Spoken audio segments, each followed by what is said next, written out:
Shalom. Nos corresponde la lectura de Parashat Matot. A veces se lee junto a la próxima, que es Masaé, pero por cuestiones del calendario este año se leen por separado. Hay veces, y lo decimos en reiteradas oportunidades, que la Torá nos cuenta historias, nos trae compendio de leyes, cómo deben realizarse ciertos sacrificios, algunos acontecimientos bélicos. En nuestra parashá de hoy, la Torá trae una de las discusiones filosóficas más trascendentales que las seguimos teniendo en el escenario de nuestra sociedad contemporánea. El tema del tener y del ser. Se discute, se hacen simposios, se escriben bibliotecas enteras.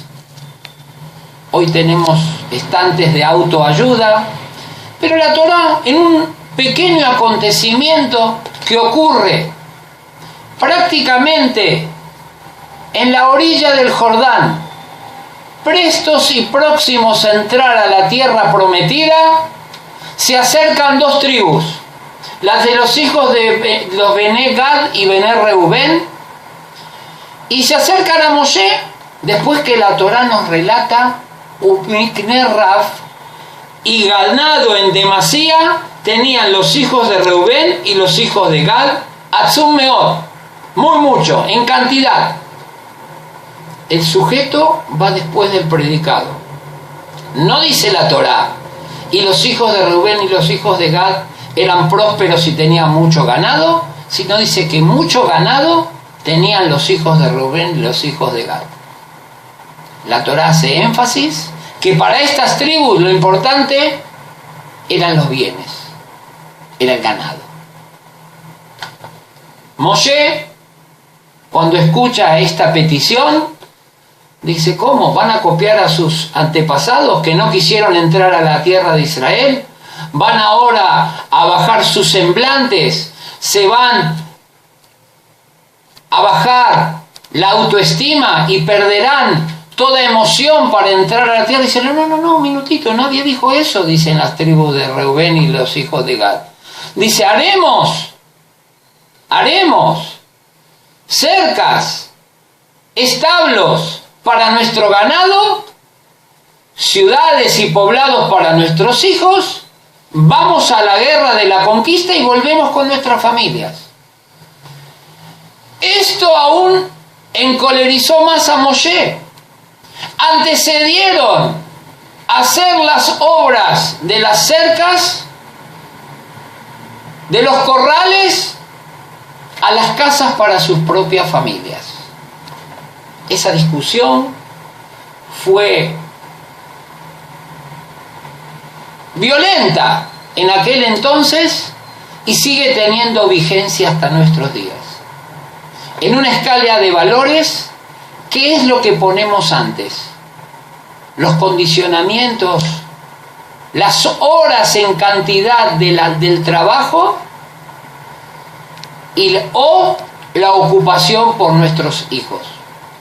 Lamentablemente en algunas latitudes tenemos niños que, gracias a Dios por prosperidad económica, hay familias que se pueden dar el lujo de tener asistentes, enfermeras, muchachas de atención las 24 horas. Y estos niños a veces nacen con la enfermera, los cría la empleada y los transportan los choferes. Los papás y las mamás muchas veces brillan por su ausencia. Moshe le dio un tirón de orejas a estas dos tribus y además le mandó a media tribu adicional para que se queden con ellos. Hatzi Shevet Menashe. Hay diferentes opiniones por qué le dejó a la tribu de Menashe. Hay quienes dicen que eran estudiosos, que eran maestros. Hay otros que dicen, mirá, Menashe era el hijo de Yosef, se había criado en el palacio, sabe cómo hablar con los gentiles. Hay otros que dicen, no, Menashe le tocó eso, fue un castigo, porque cuando persiguió a los hermanos que habían venido a buscar comida a Egipto, él fue el que escondió la copa y provocó la escisión, el corte entre los hermanos. Uno quedó preso y bueno, diferente no es la oportunidad para contarlo. Previo a la conquista de la tierra de Israel, y tal vez como una de las lecciones más sagradas que dejó Moshe para sus descendientes, les dijo, la cosa no es como ustedes dicen. Vayan, construyan ciudades y casas para sus hijos y luego los corrales para el ganado. Las prioridades muchas veces se nos confunden.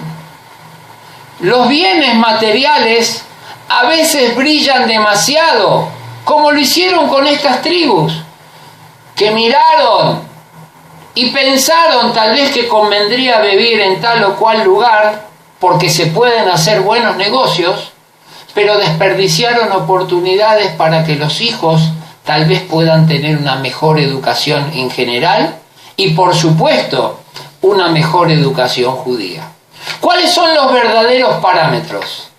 En un simple relato nos cuenta y nos enseña el maestro de todas las generaciones la diferencia entre tener y el ser, el tener para ser o ser porque debemos ser.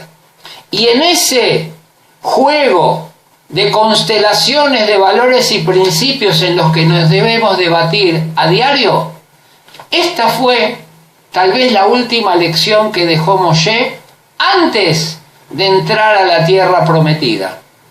Por casualidad, o no tanto, era un mensaje para los judíos que se quedaban a vivir fuera de Israel y que muchas veces ponemos el predicado antes del sujeto, ponemos los objetos ante las personas, ponemos los negocios antes que la educación de nuestros hijos. Este es el mensaje de nuestra perashá. Shabbat Shalom.